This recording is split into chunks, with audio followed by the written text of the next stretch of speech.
ಬೆಳಗ್ಗೆ 6 ಗಂಟೆಗೆ ಶುರುವಾದ ಕ್ಯಾಂಟೀನು ರಾತ್ರಿ 10 ಗಂಟೆವರೆಗೂ ಫಾರಮಲ್ಲಿ ಬೆಳೆದಿರೋಂಥ ತರಕಾರಿ ಆಗ್ಬೋದು, ಹಣ್ಣಾಗ್ಬೋದು ಬಳಸ್ಕೊಂಡು ಸುಮ್ಮನೆ ಒಂದು 10 ರೂಪಾಯಿ ಅಂತ ನಾವು ಅದನ್ನ ಫಿಕ್ಸ್ ಮಾಡ್ಕೊಂಡು, ಅಂದ್ರೆ ಉಚಿತವಾಗಿ ಏನು ತಗೋಬಾರ್ದು ಅನ್ನೋ ರೀತಿಯಲ್ಲಿ ತಲೆಗೆ ಬಿಡಬೇಕು. ನೀವೇನಾದ್ರು ಎದ್ವಾ ಬಿಟ್ರೆ ಆ ಸ್ಲಿಪ್ಪರ್ ಸಿಗಲ್ಲ ನಿಮಗೆ. ಪ್ಲೇಟ್ ತಂದು ನೀವು ತೊಳ್ಕೊಂಡು ಈ ಕ್ಯೂನಲ್ಲಿ ಬರಬೇಕು ಸರ್. ಎಷ್ಟು ಬೇಕಾದ್ರೂ ಊಟ ಮಾಡ್ಬೋದು, ಅದು ಅನ್ಲಿಮಿಟೆಡ್ ಊಟ. ಇನ್ ಕೇಸ್ ನೀವೇನಾದ್ರು ಫುಡ್ ವೇಸ್ಟ್ ಮಾಡ್ತು ಅಂದ್ರೆ 2 ದಿನ ನಮ್ಮಲ್ಲಿ ರಾಗಿ ಮುದ್ದೆ ಉಪ್ಸಾರು ಕೊಡ್ತೀವಿ. ಒಂದು ಅಕ್ಕಿ ಬೆಳಿಬೇಕಾದ್ರೆ ಏನಾದ್ರು ಮಾಡ್ಬೇಕಾದ್ರೆ 100 ಜನ ಶ್ರಮ ಇರುತ್ತೆ. ಆಮೇಲೆ ಎಷ್ಟೊಂದು ಜನ ಊಟ ಇಲ್ದಲೇನೆ ರೋಡಲ್ಲಿ ಬಿದ್ದಿದ್ದ ಪದಾರ್ಥಗಳನ್ನ ತಿಂದು ಬದುಕೋರಿದ್ದಾರೆ. ಪ್ಲೇಟ್ನ ಅವ್ರವ್ರ ಪ್ಲೇಟ್ನ ಅವ್ರವರೇ ತೊಳಿಬೇಕು. MD ಸರ್ ಸಹಿತ ಅವ್ರು ಯಾವತ್ತೂ ಅವ್ರ ತಟ್ಟೆನ ಬೇರೆಯವ್ರ ಹತ್ರ ತೊಳ್ಸಲ್ಲ. ಅವ್ರ ತಟ್ಟೆ ಅವರೇ ತೊಳೆದು ತಿಂಡಿಗೆ ರಾಗಿ ಗಂಜಿ ಕಂಪಲ್ಸರಿ, ರಾಗಿ ಗಂಜಿ, ಮಜ್ಜಿಗೆ, ಮೊಸರು ಕಂಪಲ್ಸರಿ ಇರುತ್ತೆ. ಮತ್ತು ಒಂದು ಹಣ್ಣು ಇರುತ್ತೆ, ಮತ್ತೆ ಒಂದು ಸೊಪ್ಪಿರುತ್ತೆ, ಸೊಪ್ಪಿನ ಪಲ್ಯ ಇರುತ್ತೆ.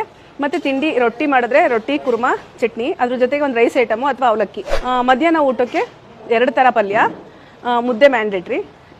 2 ಥರ ಪಲ್ಯ, ಮುದ್ದೆ, ಅನ್ನ, ಸಾಂಬಾರು, ಮಜ್ಜಿಗೆ, ಮೊಸರು, ರಸಂ ಮತ್ತೆ ಹೆಸರು ಕಾಳು. 90 ಭಾಗ ನಾವೇ ಬೆಳಿತೀವಿ. ಕೆಲವೊಂದು ಗ್ರಾಸರೀಸ್ನ ಅಂಗಡಿನಲ್ಲಿ ತರ್ತೀವಿ. 16,000 ಮೀಲ್ಸ್ನ ಕೊಡ್ತಾ ಇದ್ದೀವಿ ಗೆಸ್ಟ್ಗೆ. ಇದು ಉಚಿತವಾಗಿರುತ್ತೆ.